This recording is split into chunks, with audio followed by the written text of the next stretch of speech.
I'll be hosting this event on behalf of the Black History Year Steering Group at the University of Westminster. So we're really pleased to have you join us this evening. So I'm really pleased to be here with our fantastic guests, Professor Patrick Vernon and Charlotte Tobier.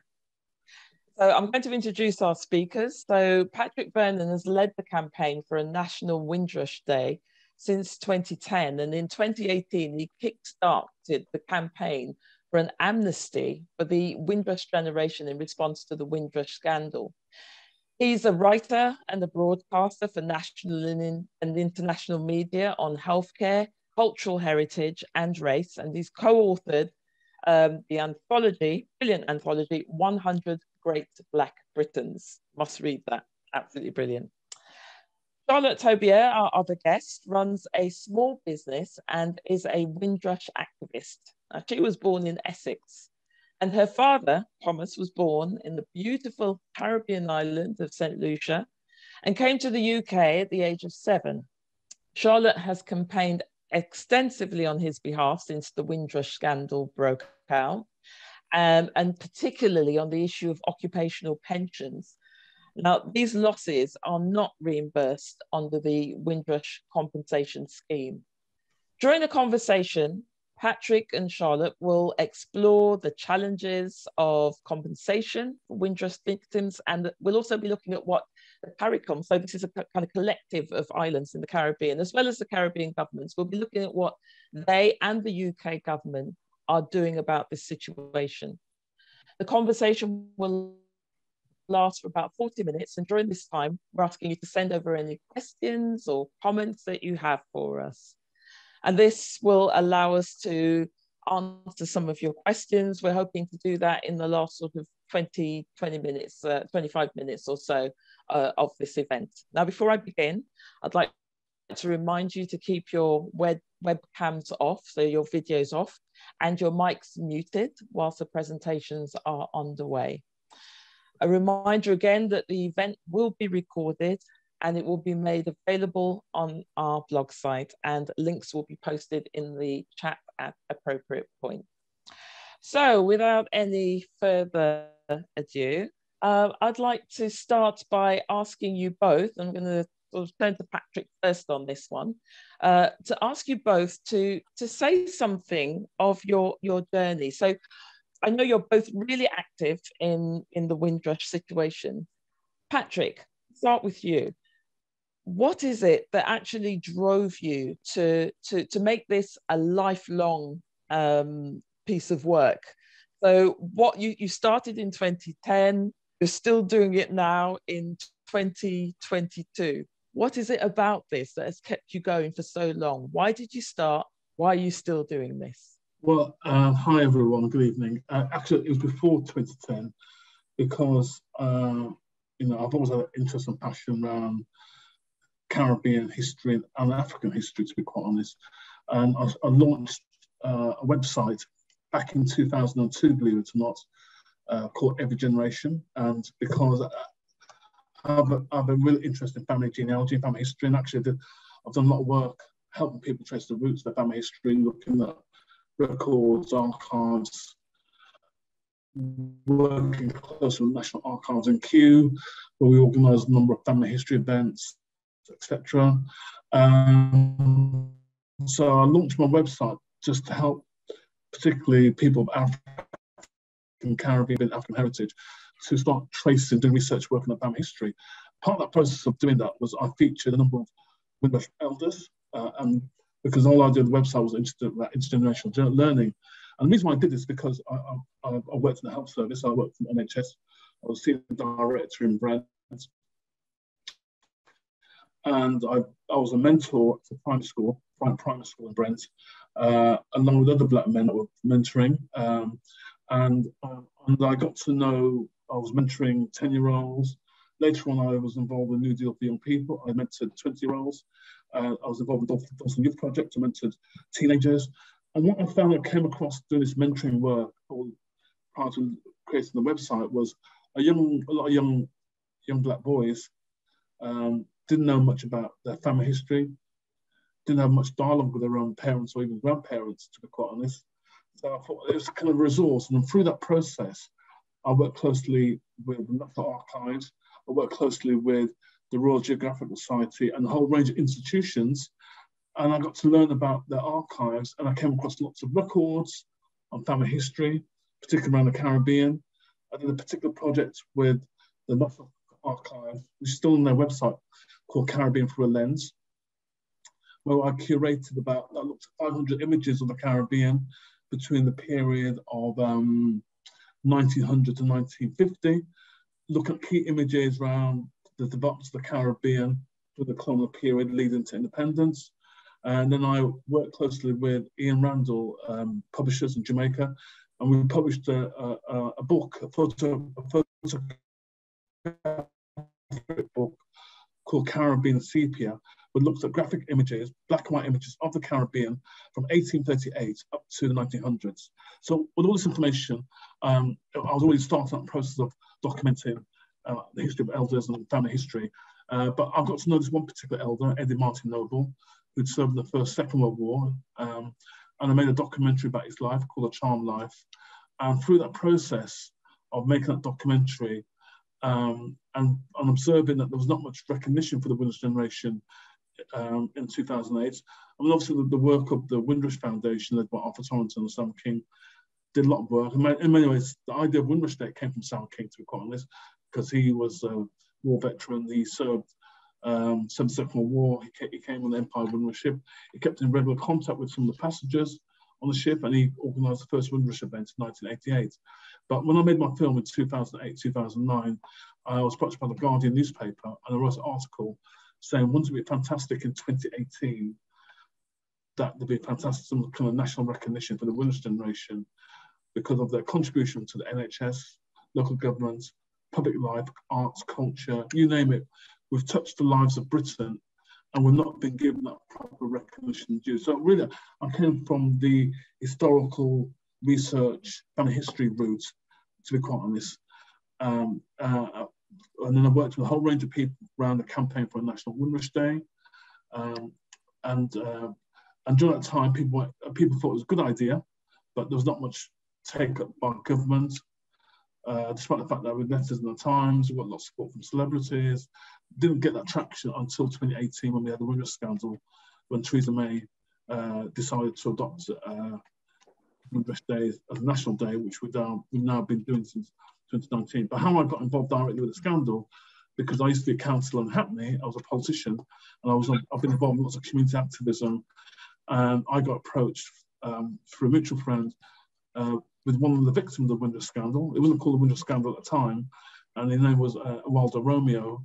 And I looked at his case, and I realised actually, because at that time I knew a gentleman had been writing all these profiles and articles and a whole range of individuals, such as Paulette Wilson, Anthony Bryant, a whole range of individuals. And I put two and two together through my history research work. And I realised this was a class action deliberately targeting the Windrush generation. And that's why I launched my petition for the amnesty back in March 2017, which, along with other factors, led to that scandal. Right, thank you. That's quite a comprehensive account. I'm sorry that was a bit long-winded. No, not at all. I mean, and it gives us good context and helps us to understand why this is important for you. You know, obviously there's a thread in terms of the kind of research that you started out doing, understanding what's going on in the current context, and of course, your political activism as well has helped situate that work too. So thank you so much for that. Now, turning to you, Charlotte, I know that your experience is not necessarily following the same kind of path as Patrick, but you've got a very personal reason for wanting to see justice done where Windrush is concerned. Tell us your story. So my story is more to do with my dad, but then I feel like I've slightly taken over on the, I don't know, striving for a better compensation scheme. But it was more my dad was caught up within the scandal in 2017, and he was made redundant and he couldn't work for about 18 months. And so he used everything. So he used all of his savings, he cashed in a private pension, And I think when the scandal finally came to light, I think he thought maybe he would get all of that back and then that would be it and we'd move on. But obviously we know now that the compensation scheme isn't as it said, and it's not put him back to where he wanted even now. So now he's accepted his offer, but even now I'm still fighting for the private pensions. And I still think the scheme on a whole is very difficult for people. And I think being his daughter, it's easier probably for me because I'm one step outside of that. I think when you're in it, it's stressful and it's hard and it's quite traumatic. And so I feel like now I've taken over that on his behalf, and it has changed my dad forever. And I think it's my almost like my duty to put that right so that other people don't have to do that. So I hope as we go forward, maybe we even have an independent compensation scheme and it's just easier for people. So that's my road, is through my dad, that I've sort of taken on the fight for him. Yes, and a worthy cause it is as well. So turning to you, Patrick, can you just kind of help us to unpack exactly what is the issue with this Windrush compensation scheme? It's a sticky and a long-standing one, and it's meant that a number of organisations have come forward as and a lot of them are grassroots organisations as well, and individuals such as yourself, Charlotte. And they've come together and they've, or working independently, and they've decided that they need to kind of champion this cause. What exactly is the Windrush issue? What is the problem from your perspective, Patrick? Sure. So when I did my petition back in 2018, I had 3 simple demands in the petition. It's still there on the UK government website. Financial compensation for loss and hurt, a kind of automatic citizenship for those Windrush people.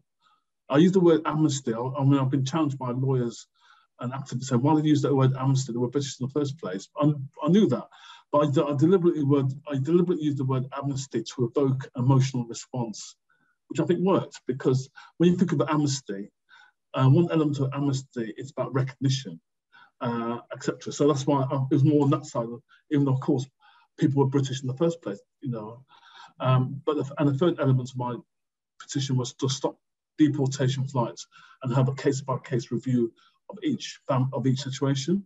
So if you look at when Theresa May admitted and apologised, and by the way, her apology wasn't to your dad, Charlotte, or to any of the survivors. She apologised to the individual Caribbean heads of state. That was her apology. It wasn't to us. So when people when they say, "Oh, Theresa May apologised," she didn't apologise to the Black Caribbean community in Britain. She apologised to the Jamaican government, the Bajan government, all the CARICOM governments, basically. So and then she did 2 things. They appointed Martin Ford QC to be the government advisor to help them to develop a compensation scheme. Yeah, so I met with Martin quite early when he was appointed.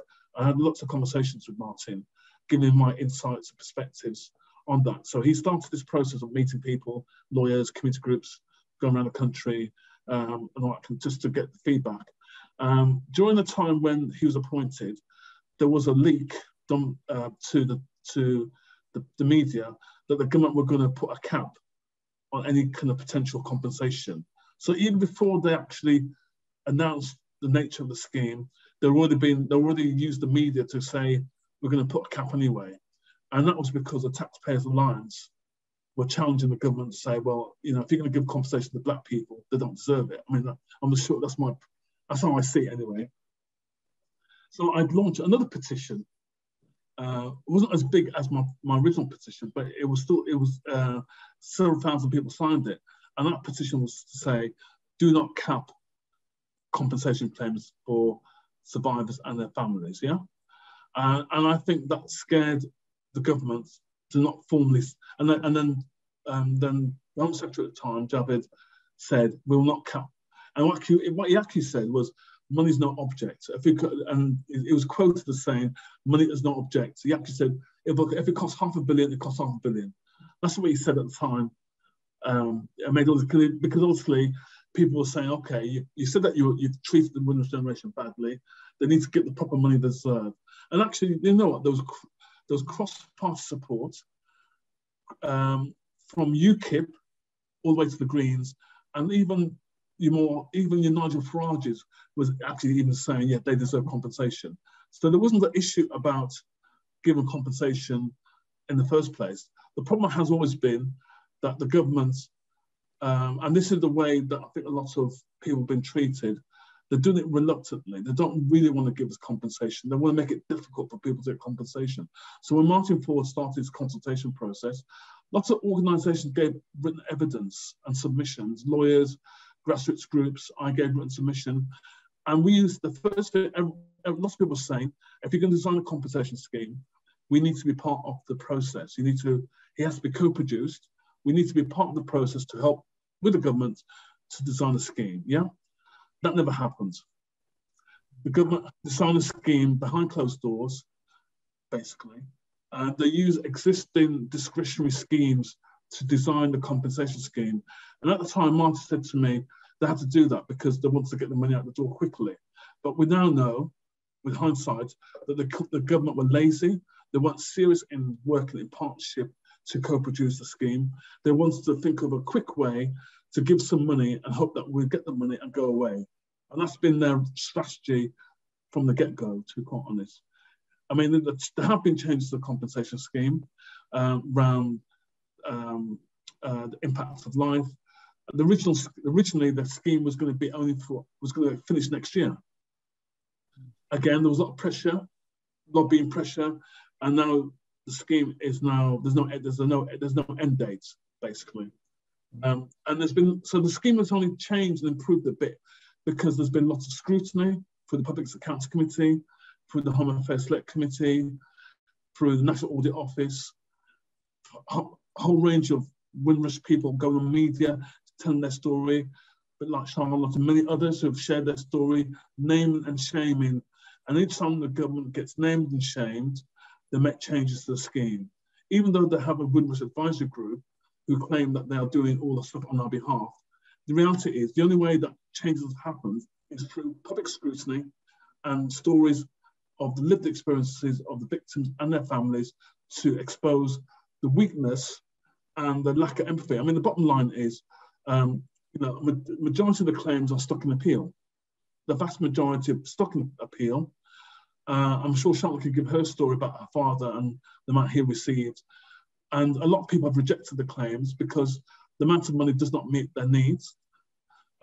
Secondly, the burden of proof is still on the victims, whereas the burden of proof should be the way around. In one article I wrote, I argued that actually every single individual affected by the Windrush compensation scheme should get £20,000 and a written apology, £20,000, no paperwork, to show the admission by the government that how everyone's been treated.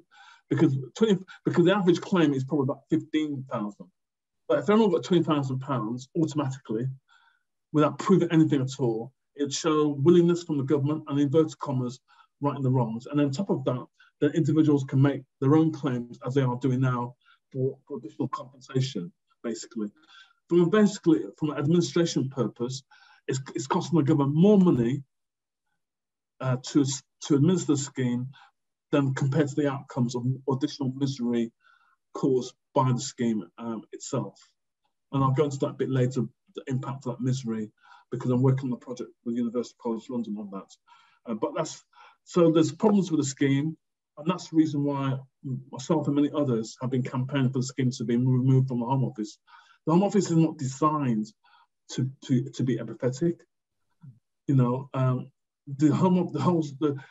the thing about it, the compensation scheme is in the same directorate where they deal with the deportation flights and detention centres.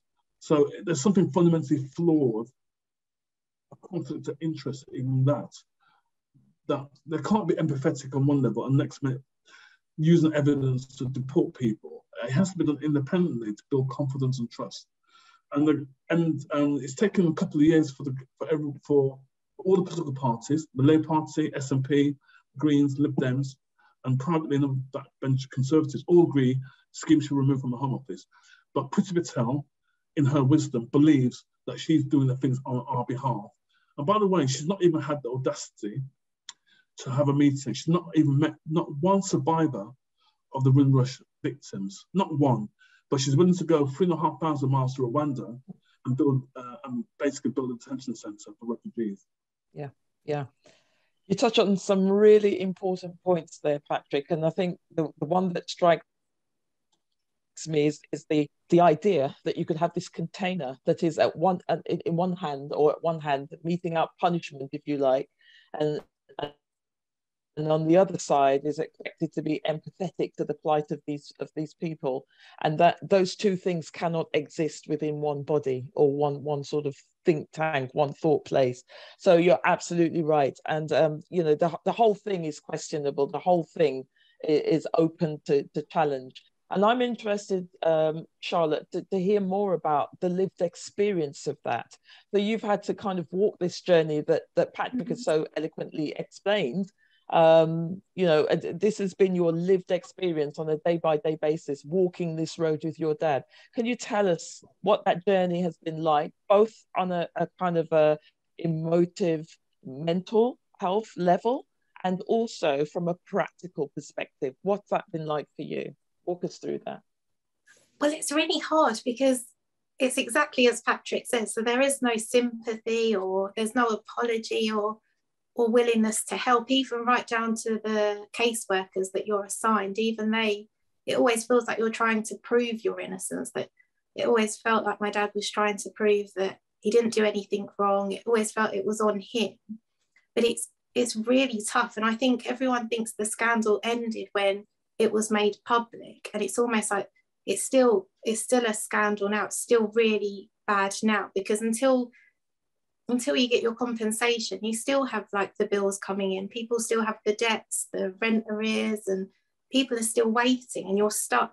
I don't know anyone that accepted the first offer. I don't know anyone that put in all of the evidence, and there's a lot of evidence that is needed, and then they were made a great offer and they just accepted it, and that was it.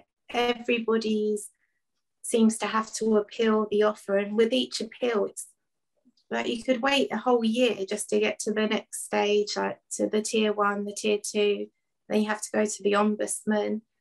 So that the scandal is very much still, if not bigger, because it's been years now, so they still haven't put it right. And I helped my dad in 2018 at the very beginning put that form in, and they lost the first form, and that seems like another thing that's happened to quite a lot of people. So then you have to put in another form and write out everything you went through.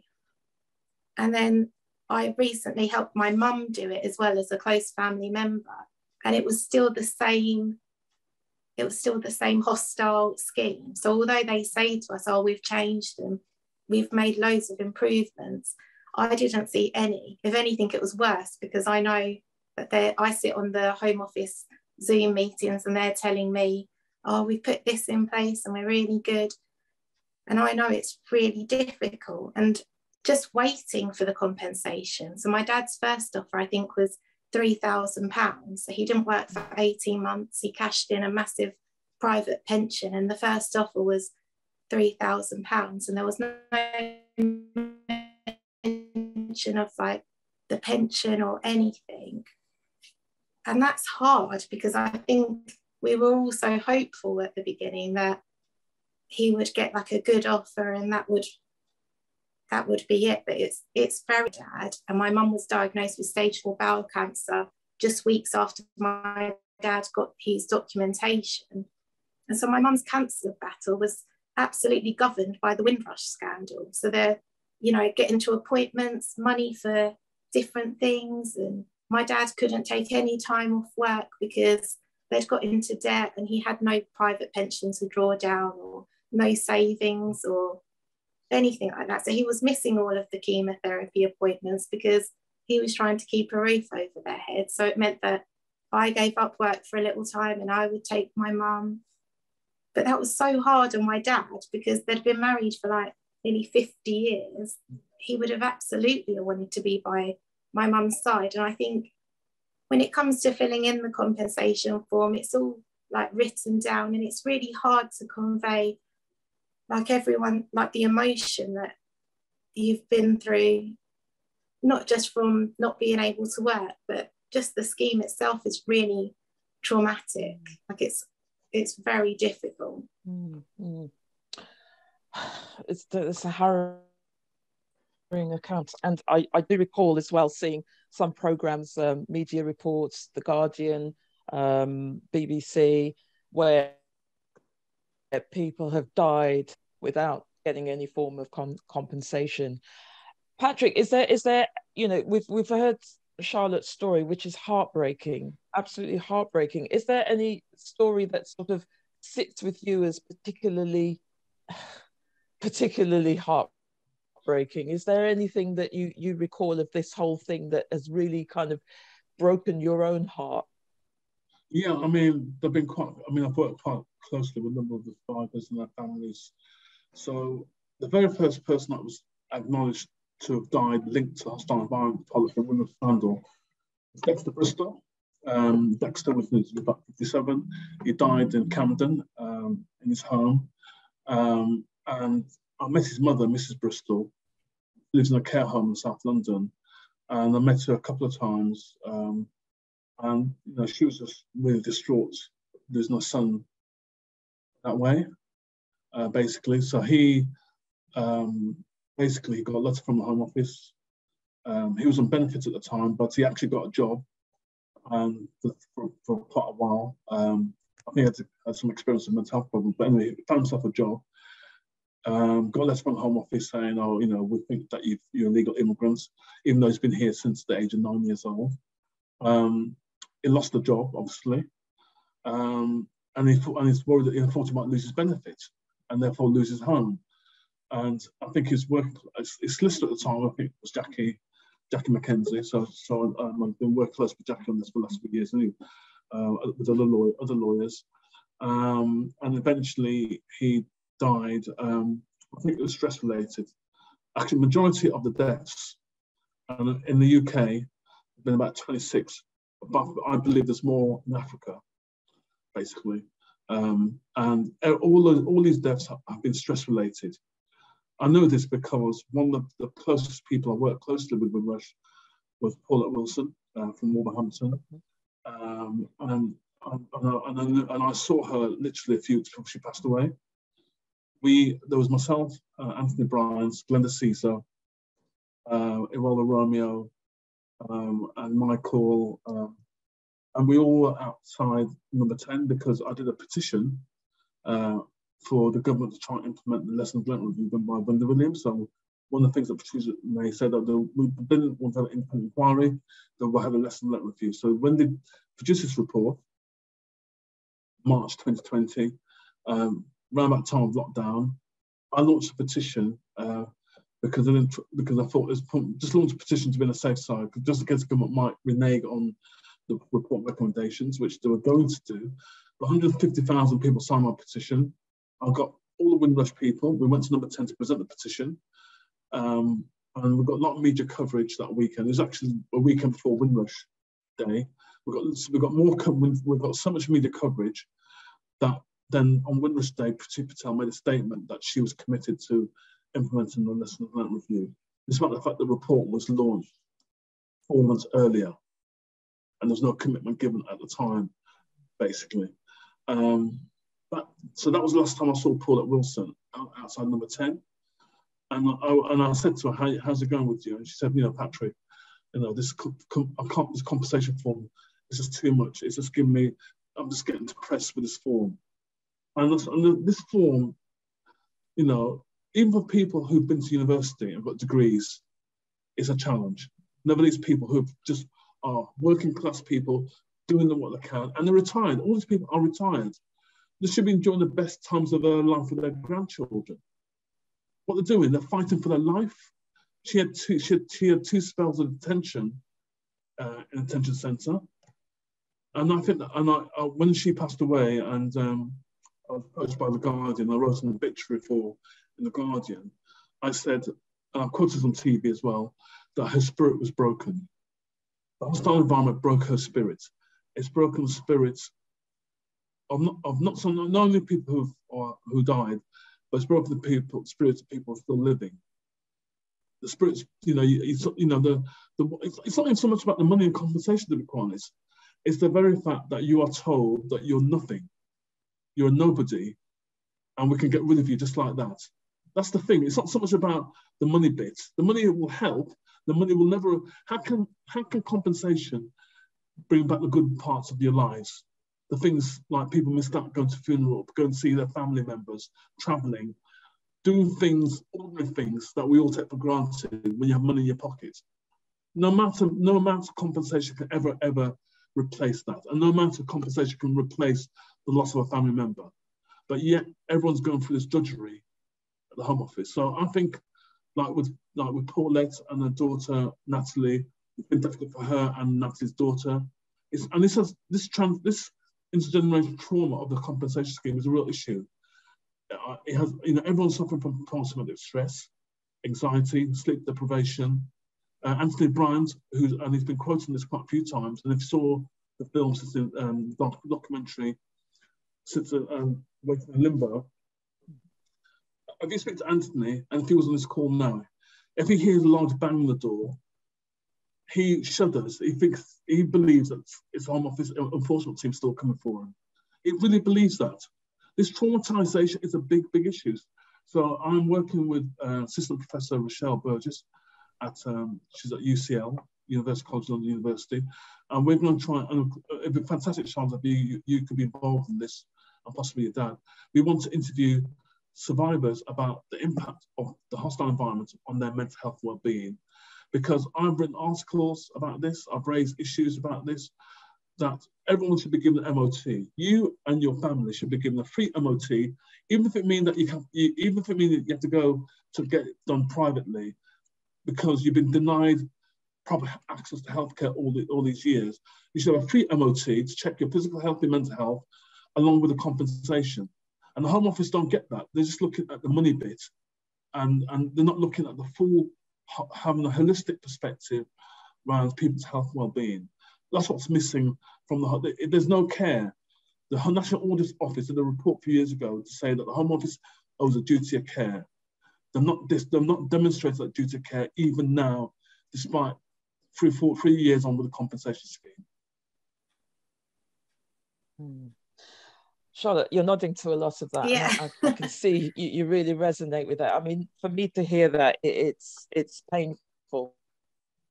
It's hard. And I remember watching Paulette's story and literally, the tears just falling from my eyes when I saw what she had gone through and her family. How is your father and how are you in this struggle? I think my dad will never be the same. I think Patrick's really right, and I wouldn't be able to tell you why he's not the same, but he's just not the same. And everything, if you talk to him, it always does go back to the Windrush now, I've noticed. So it's a real big thing for him, and so it should be, because it's still not ended. So we're still fighting for the pension, so it's still there. But God, Patrick's so right, because it makes me sad sometimes that my dad accepted the last offer because my mum was so poorly and cancer had gone to her brain. So he really just wanted to give up work and care for her. So he did that. But it makes me sad that even with that money, there was no bucket list, there was no holiday or anything. It was just, let's accept the offer because they just ran out of fight for it. And at the beginning, if you'd asked my dad, I don't think it was necessarily about getting a big sum of money. I think he just wanted what he lost and then to move on. And I think the Home Office or the compensation scheme seem to think everybody's after the money, and we're really not. It's just about putting you back to where you started and then you can move on. But I think now we're too far into it. I think they're at risk of re-traumatizing people now with the scheme. I think people are stressed out with it. I think it's traumatic. I think they're sad and angry, and it's really hard. And I can understand people would need like a full MOT, because I think the stress of it would be a lot, especially if they were denied NHS treatment and things like that. I think it's needed. But I don't think it could be done within the Home Office. I don't think that's something that can be done now. I think it needs to be removed from the Home Office and somebody else take it on. Which feeds very much into kind of the reason why you're both activists in your own right, because you recognise that this battle is bigger than just, it's not simply about the Home Office. No, it's a whole kind of government thing. And I want to move to that for my next question, because you mentioned, Patrick, that sort of, I call it a seminal moment, but it was actually more of a kind of a Pyrrhic expression of victory, if you like, where Theresa May sat down, as you said, and all the heads of different Caribbean governments were there, and she expressed this kind of a apology, let's put that quote unquote, and of course, what's interesting for me is the response now of our Caribbean leaders. So what have they said? What has CARICOM said? What have the Caribbean governments said? What are they doing in terms of putting pressure on the UK government to escalate the payments and to put an end to this torture for Caribbean people? Patrick, to you. Yeah, it's an interesting one. So to be fair to CARICOM, prior to the scandal breaking, there had been raising their concerns for a number of years about, it wasn't called Windrush scandal at the time, because a lot of people thought it was, oh yeah, you're just an overstay, aren't you? Your dad's an overstayer. So what's his? On my paperwork, it's all right. I'm all right, Jack. And that there wasn't that. I mean, there wasn't that much love and sympathy within the community at the time, because it got all confused around. Oh, the automatic thing is it must be an overstayer. You know what I mean? And so these issues were being raised by the diplomats to the Foreign Commonwealth Office and the Home Office, because we now know, because of the lesson learned review and National Audit Office review, that the Home Office were given warnings that there were a number of cases of people who have been for a long time who've been caught up in this, inverted commas, overstayer scenario. So the warnings were kind of there, but that was overridden because at the time David Cameron strategy of reducing net migration. Theresa May was a Home Secretary at the time, and they had targets. They had national targets and regional targets. And if you remember, they had those go home bans driving around Britain. Well, not around Britain, they weren't going to Surrey or Dorking. They were going to black and brown neighborhoods saying go home indiscriminately, to people. And people saying, hold on, what's that all about? Why am I telling us to go home? This is my home. So it was giving these messages of, you don't really belong here, really. Just go home. Completely insensitive, not targeted, or whatever it is, basically. And actually, some of the Windrush victims did go home, and some people did volunteer and said, I better go, basically. You know what I mean? So, and so the CARICOM had raised issues, and actually then leading up to the Windrush scandal, they'd been working closely with JCWI, Joint Council for Welfare for Immigrants, the Windrush Trust. They were putting together a dossier and a report to the Home Office to say, to put pressure, because at the time, there was a Commonwealth Summit speech to take place in London. It was hosted by the Queen. So that all roads were leading to April the 18th. That was when the Commonwealth Summit was happening. And people thought this was an opportunity to raise concerns to the government during the conference, yeah? Whilst at the same time, my petition went live, and so all these factors all happened at the same time. And then there was a press conference. It was meant to originally take place at Jamaican High Commission, but for different political reasons, it was moved to I can't remember, I think it was must have been the St. Kitts High Commission. And all the Caribbean ambassadors of CARICOM in London were there, as well as lawyers, a reporter, and at a press conference. It was unprecedented. It's the first time ever at CARICOM Caribbean governments coming together to say to a government in their, because there's a clear protocol. You don't criticize a government if you're a diplomat publicly.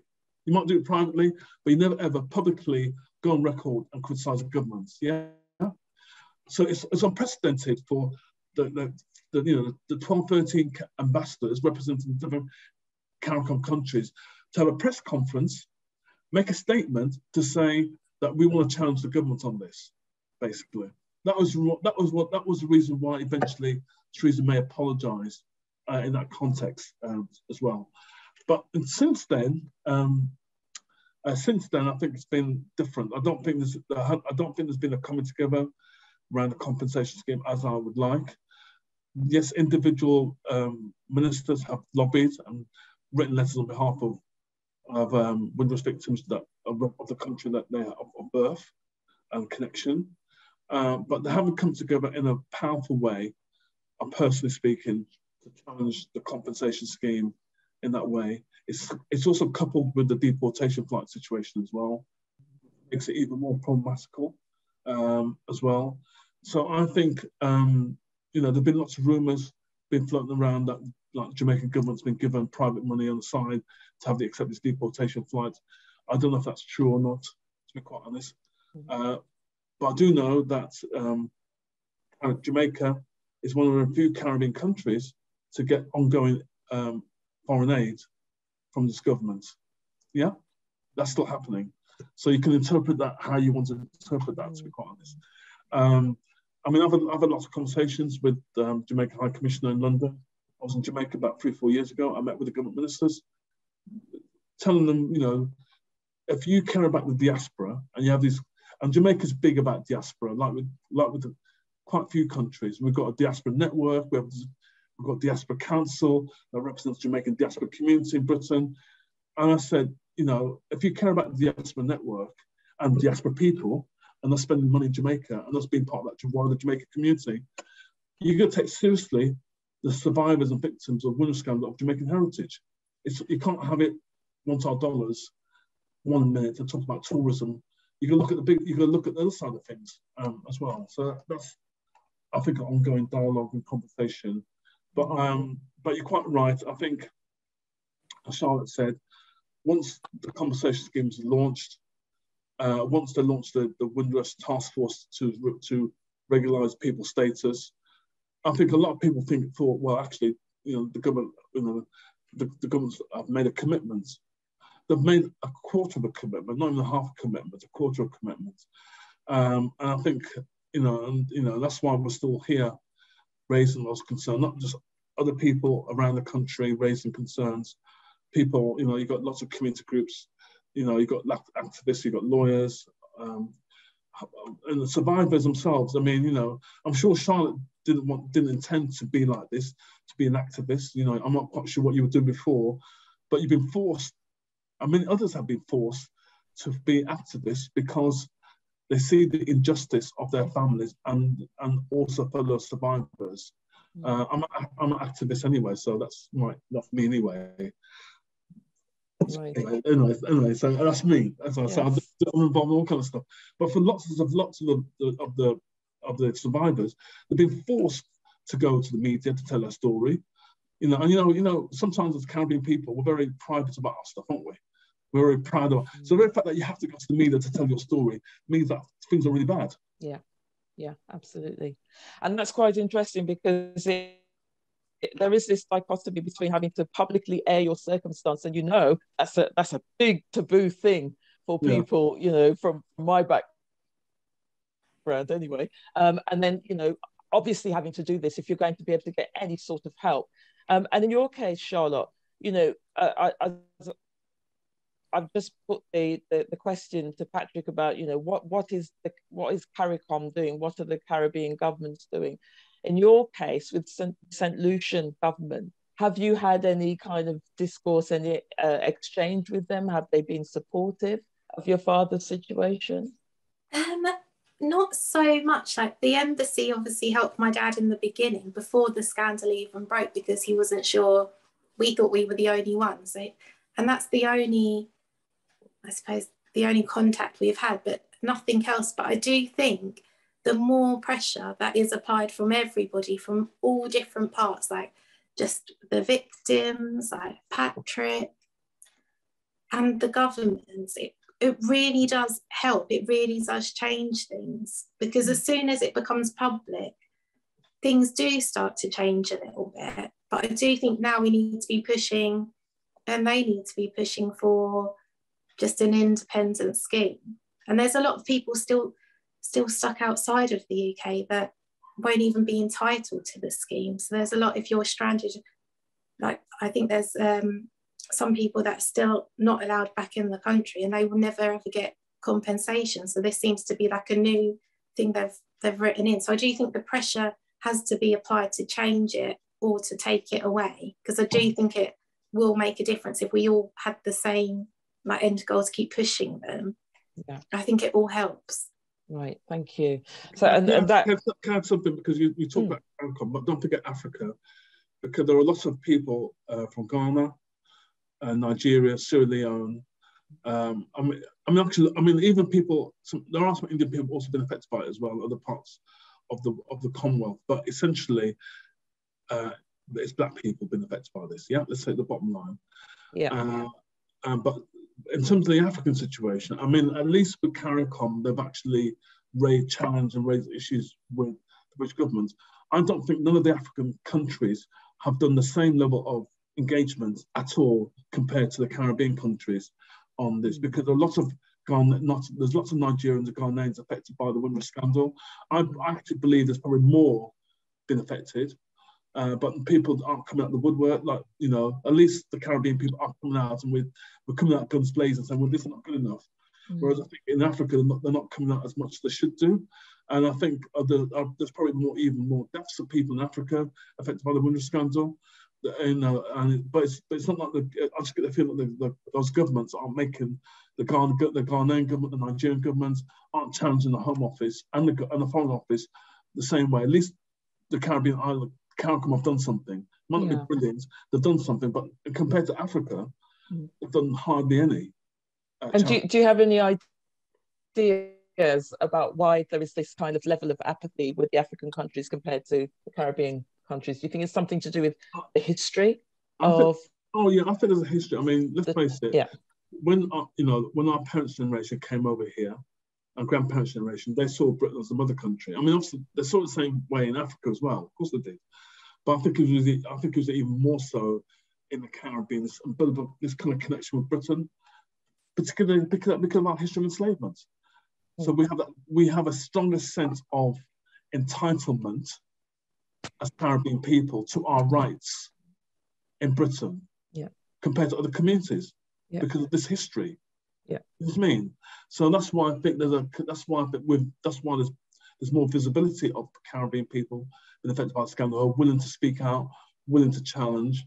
That's not to say that there aren't Africans doing the same thing as well, but there seems to be more of us doing that and willing to do that, because we have high degree of expectations. Because when we first came here, we had a high degree of expectation in terms of work, employment, career prospects, and we were told the streets were paved with gold, and then we found that it was complete opposite. The colour, this is the backstory of the Windrush generation, and that story has been transmitted from generation to generation. So we know, working for the NHS and all the stuff that we've done. So this backstory, that's what I'm trying to say. How I got into this is because you see that history of contribution, and then I said, hold up, but now you're treating us like you want us to go home. You can't have it both ways. We ain't going, this is our home, sorry, but we ain't going nowhere. Yeah, at the end of the day, we've got to understand that all of this was constructed on the back of an invitation. We didn't force ourselves on anyone. This was an invitation, so it's a very different premise.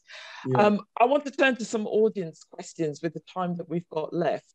And one of the questions was really about your experiences of activism, which I think you've been sort of speaking about all the way through, why it's important to be engaged in this kind of work, why we need to keep the profile high, why we're dealing with not just kind of one issue here, but a very convoluted and a complex situation.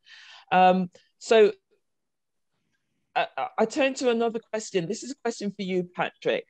And the person says that your petition took place around the same time as Guy Hewitt and others at the Caribbean heads of government forced Windrush onto the political agenda. Guy Hewitt is the Barbadian, I think. Yeah, he was a Barbadian. Yeah.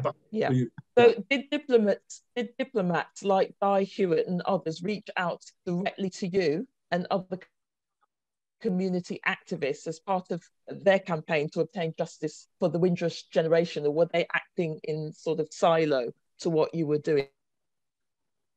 Was there a sense of collective efficacy in the work? It was like a perfect storm, because it wasn't like we all sat in a big room and we all sat together, let's get the Home Office. Everything was happening independently. So you had Neil Gentleman and Nadine White and other journalists, May Bilman, all writing stories exposing the scandal. You had JCWI and the Runnymede Trust. They were meeting regularly with the CARICOM ministers, and Guy Hewitt was a key person that organised those meetings. And actually, Guy did play a key role.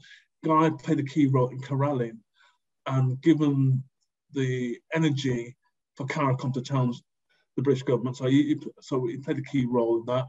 I only got involved a bit later. It's only when people saw my petition that I was invited to the table. So I worked closely with them, and they invited me to the press conference I mentioned. And at the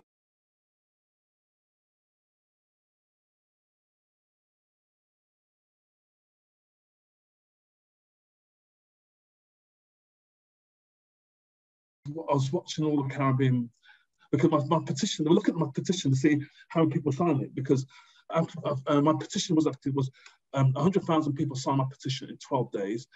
Prior to the Brexit debates and the debates at EU, my petition was the fastest growing petition on the UK government website in history. Yeah, at that time in 2018. And everyone was looking at my petition. And I believe the permission gave the confidence for the Caribbean ministers to say, you know what, the community is backing this. We're going to go and challenge the government. It gave that, because I remember sitting next to one of the ministers, and he had his phone, he was looking at the phone and said to me, oh, that's my petition. Yeah, it's good. I'm watching it, seeing the numbers go up. Because everyone was waiting for it to hit 100,000. Because when it hit 100,000, then there'd be automatic debate in Parliament. David Lammy was a key, obviously, supported the petition, and he was retweeting the petition all the time, which was fun. Actually, a lot of people thought it was his petition because he was retweeting it. And then obviously, when I got hit 100,000, I got a date fixed in Parliament. Parliament was already in recess. So the date was already fixed for me to have the debate on the 1st of April 2018. Parliament came back about 10 days before. And then when Parliament was open, because by that time, there was so much pressure on the government already. This is before Theresa May apologised. There was so much pressure on the government with everything that was happening. And then when Parliament opened after the recess, that's when David Lammy made his famous speech in Parliament. And he made that speech because at that time, the game was over for the government. Literally, the game was over, basically. All the CARICOM ministers were all fired up.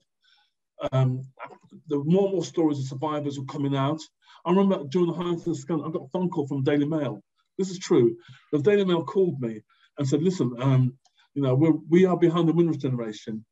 We are willing to hire a charter flight to get anyone that's been deported by this government. We want to make this. I couldn't believe it. The Daily Mail, I'm not joking. It became at one stage, it felt like the Windrush victims became this kind of fetish for the media. They were desperately fond of a Windrush story. I stopped after a while. I stopped answering the phone because it was just getting too much for me. Because they were looking. We need a victim. We need a victim. We need a story. It felt like a real fetish. I don't know if you felt that way. Your dad felt that way at the time. But some of the survivors did not want to be interviewed. It's only been a while now. It's only been the last year or so, a couple of years, they've been willing to be interviewed. But at the height of the scandal, it was too much for some people. Even for Paulette, she had to say, she couldn't take on half these interviews. It just became a bit of a porn fetish. Let's get these black poor victims. Let's stick them in the media and make us feel, it's mean. It felt like that, basically. And Charlotte, can you resonate with that experience? Were there times where your father said, you know, I don't want anyone to talk to me. I don't want, you know, I just want action. I don't want to be constantly telling my story and being held up as this kind of, as you said, as you rightly said, you know, the fetish moment, you know, this thing. Was it the same for you as well? Yeah, because I think also I don't think people realise it's like they're still living it, so it's still really awful for them. And they're like, "Oh, just tell the story again." Like it's nothing for them. Just tell it, so then we can read about it and sell some like papers and things. But it is traumatic. But then on the other side of that, sometimes when you do tell your story to the paper, that's when the Home Office, they do take notice because they make changes. But it just depends. It's not everyone can do that, and it is traumatic. But it's not a nice thing. But I do think, yeah, become a bit of a thing that.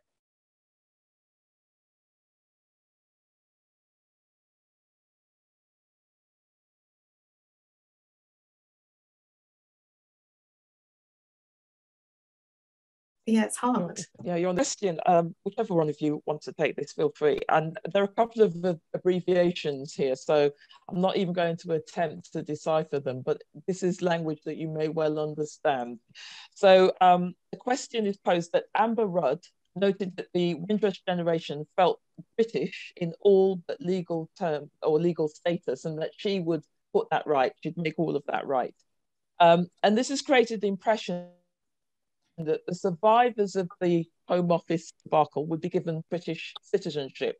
But what percentage have actually received citizenship as opposed to ILR, which must be some kind of, you can define that, right? And what are your thoughts on the failure to give everyone who arrived pre-1988 British citizenship? And that's open to either of you. I'm happy to answer this. I'm on record of saying this. Yeah. So as you recall, when there were issues in Hong Kong, Dominic Raab said that the 3 million Hong Kong Chinese would have automatic citizenship, no questions asked. That's about 2 years ago, and then recently, obviously, the situation in Afghanistan. Automatic status. Why is it that the Windrush generation have got more of a connection with the history of Britain, but yet they're going through the mill of going through a task force? They've already rejected at least 10 to 15% of people's claims anyway for these indefinite leave to remain. I don't know the numbers of how many people have got full citizenship, but it's not a lot, I can tell you. Again, going back to my original petition I did in 2018, you have to use my petition as the gold standard. So the gold standard is, are the victims, survivors of Windrush scandal getting compensation for loss and hurt? No. Is it automatic citizenship for the Windrush generation? No. Have we stopped deportation files and reviewed it by case basis? No. That's the gold standard, but if we want to right the wrongs. So when it comes to citizenship stuff, yeah, about 13,000 people have gone through the Windrush task force. Great. They've got the biometric card. They can now travel, and some people have travelled, but they've not got the full citizenship status yet. For those people who had a criminal record, they're not been given even a biometric card, because at some stage, I don't know what's going to happen to them regarding their status in Britain as well. So I think it's the scandal. That's why the scandal is still there. It's not been resolved. The basic essence was about regularising people's status, but they've created an elaborate process just to regularise aspects of their status, not giving full citizenship. It's just outrageous. And actually, the scandal would have been even bigger because a lot of people did go through the naturalisation process, like my parents did and other people did. And actually, we now know they didn't need to go through naturalisation status. So you probably got about 1 million, 2 million people entitled to compensation on top of the victims directly connected with the scandal. Because if you had to pay in 1981 100 quid to get your naturalisation, you didn't need to do that. Now we know you didn't need to do that. My parents, along with other parents, maybe your parents, should get that money back plus compound interest. Yeah. It's no different to PPI. Remember, when people got charged, it's the same principle. Yeah. So the very fact they're not even sorting out the Windrush generation being directly affected by the scandal, nevertheless, there should be compensation to those who had to naturalise, were given the wrong information at the time. Yeah. I mean, that's not an issue. I mean, you know. Yeah. No, you make a good point. It makes me wonder, do we have to get Martin Lewis on the case or something to start getting some, why not? Get Martin Lewis on the case. Why not? Exactly. So, we talked about compensation. And Charlotte, I want to ask you, looking for a moment beyond compensation, because you're absolutely right. It's not just about the money, is it? It's about quality of life. It's about, recognition of a citizen of the United Kingdom. It's all of those things. What else do you think should be put in place for those affected communities and people like your dad? What more do we need? Because it's not just about the money, is it? What more do we need?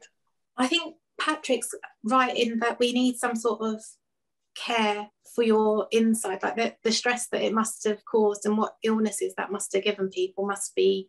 I wouldn't even like to think how many people have been affected. So I think that definitely needs to be taken into account, like counselling. I think also, rather than just having a form to fill out, if you could have the choice to do it face to face and speak to somebody, because not everybody could write down exactly everything they went through in such a manner where you could read it and be like, oh my gosh, that's awful.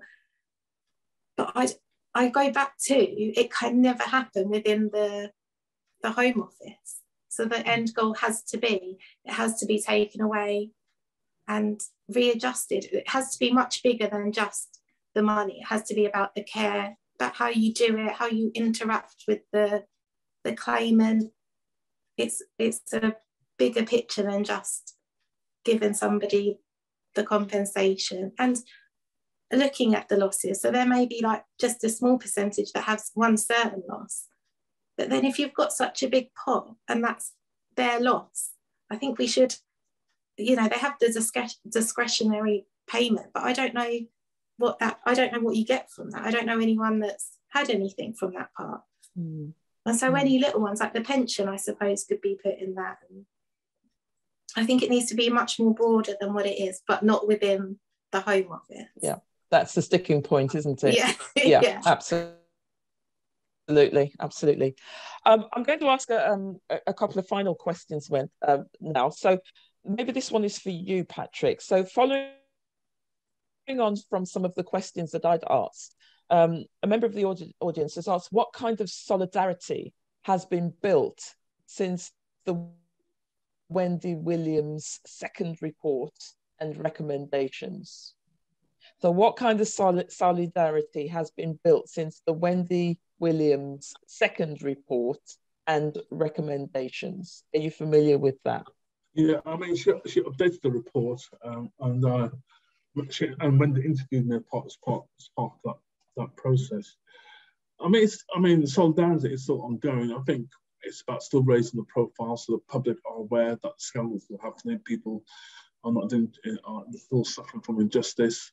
The Home Office always.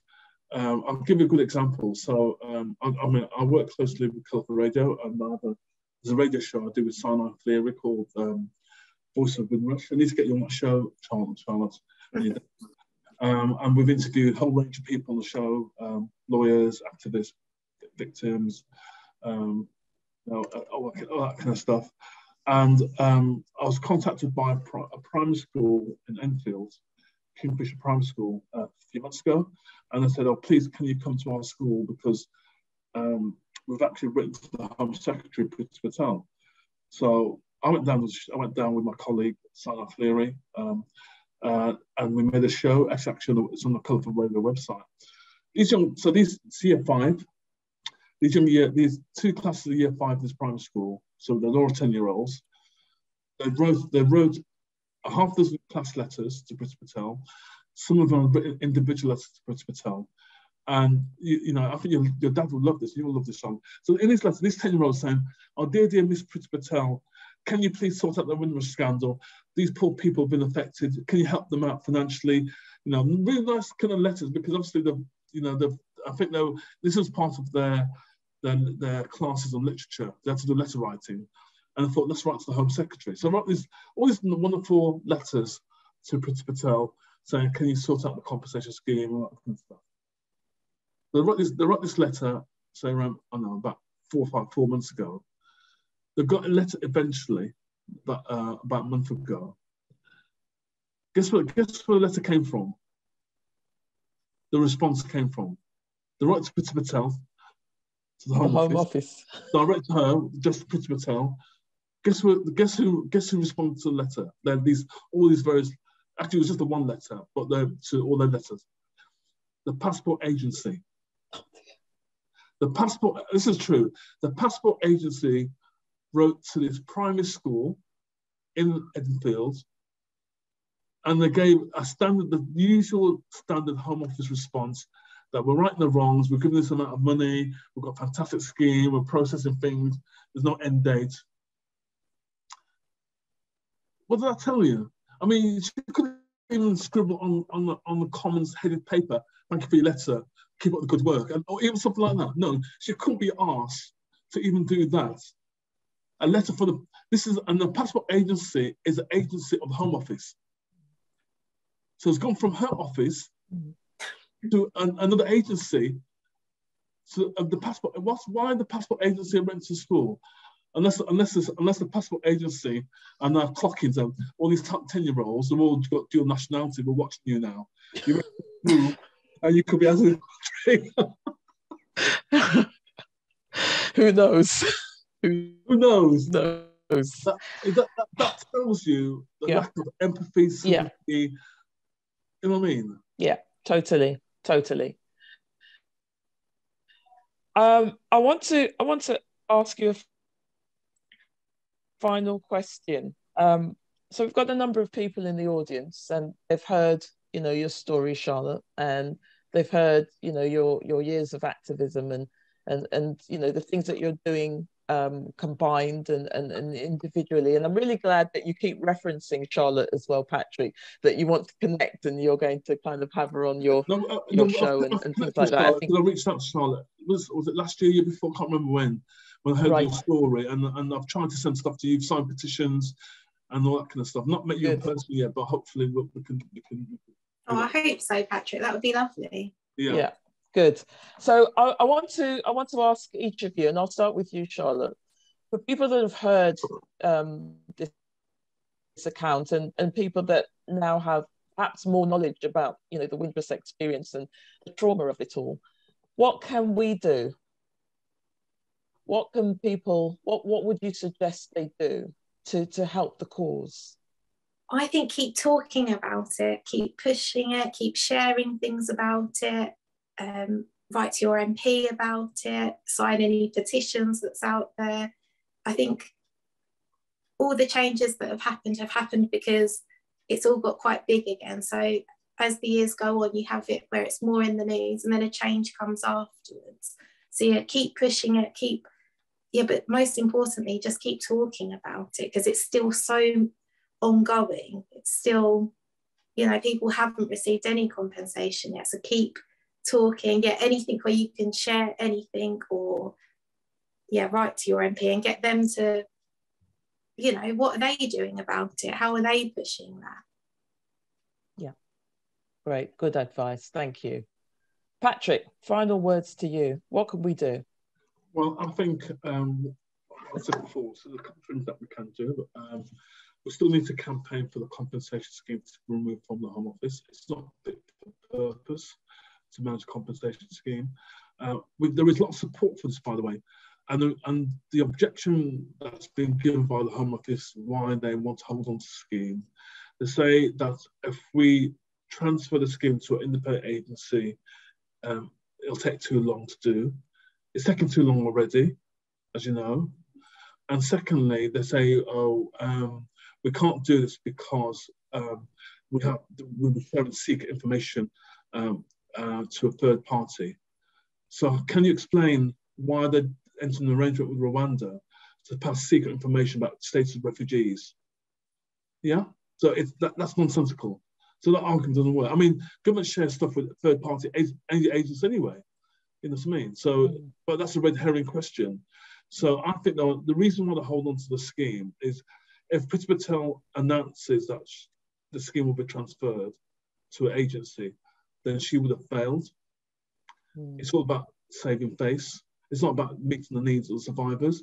She needs to look at the big picture and say, you know, because the more this continues, it's going to work against her. It's working against her already. And it'd be easier for her to say, you know what, we've done the best we can as a Home Office, her third-party agency to manage the scheme, and the Home Office concentrate on its day job, which is not very nice anyway, but let the scheme be done by an agency. Second thing, I think also, there are lots of community groups out there trying to give support to the victims, to help set them up. And Wolverhampton, I've worked closely with BCA and other groups around the country.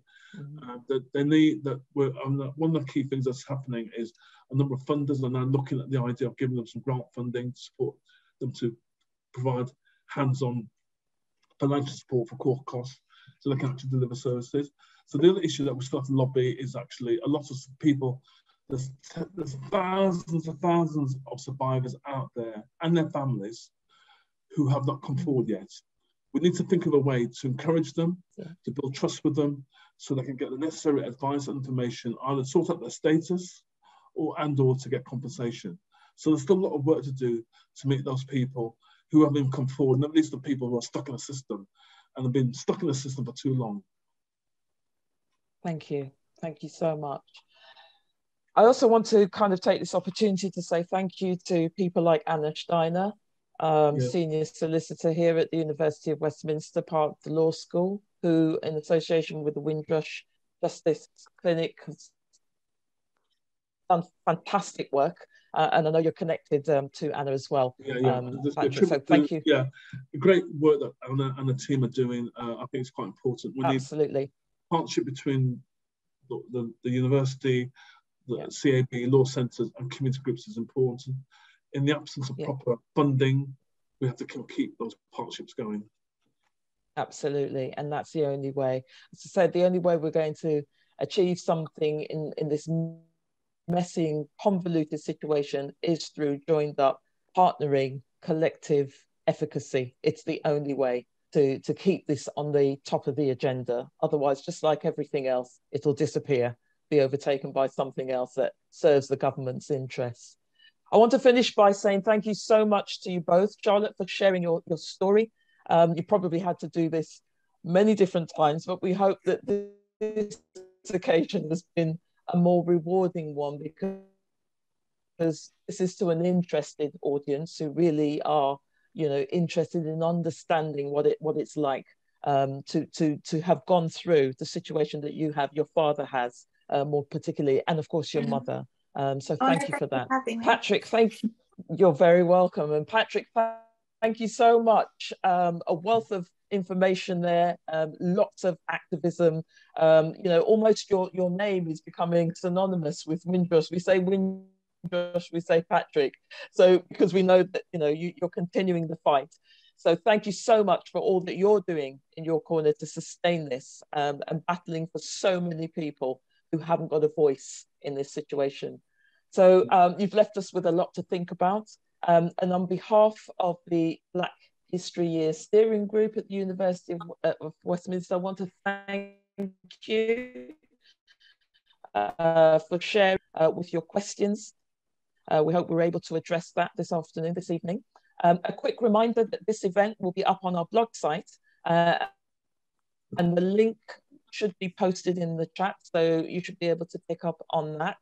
As soon as the recording is ready, then it will be available via the university's YouTube site as well. So our next event is on the 5th of July at 6 p.m. And that is with Farida, who is an international bestseller and an award-winning author. She'll be in conversation with a member of the Black History Year team. As I've said, you know, we try to ensure that we host controversial but interesting educational topics.